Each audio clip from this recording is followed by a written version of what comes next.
always preferred the cream part of an Oreo. That's crazy. The cookie's the best part.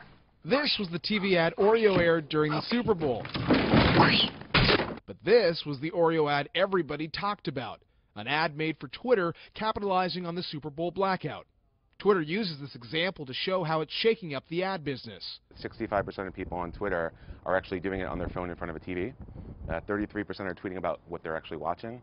So those are moments that we never had before as marketers. Along with Oreo, American Express, JCPenney, and Dell are all examples of big brands betting on Twitter ads. They have succeeded in Madison Avenue to a degree that is the envy of every company on earth, right? You don't see an advertisement or anything today without a Twitter handle built into it.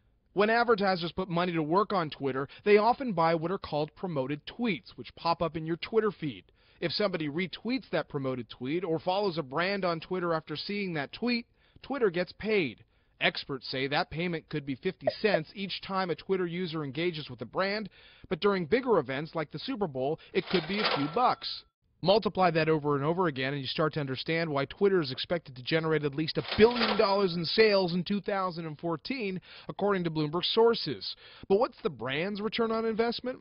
On average, when you run a promoted tweet, which is taking a regular tweet and then promoting it to more people that would be interested, we see purchase intent lifts, upwards of 40%. But to give advertisers peace of mind, Twitter recently opened its doors to outside ad partners who are helping marketers figure out if their ads are generating sales. Simon Mansell runs TBG Digital, one of Twitter's partners.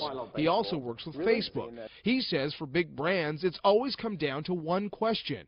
When you get a lot of exposure on Twitter and Facebook, do you sell more stuff? And sometimes the answer is no, you don't. And that doesn't mean you should stop advertising on Twitter and Facebook. It's where people spend 20% of their time when they're on, say, a mobile device. But it might mean you're not doing things quite right. As for Twitter getting it right, the sea of cash it has raised from investors affords it some wiggle room. The great thing is they got plenty of time, they got plenty of money. So I look at this and I go, they've done the hard part. Creating the Twitter brand, that was epic. The challenge of creating a business model behind it is relatively less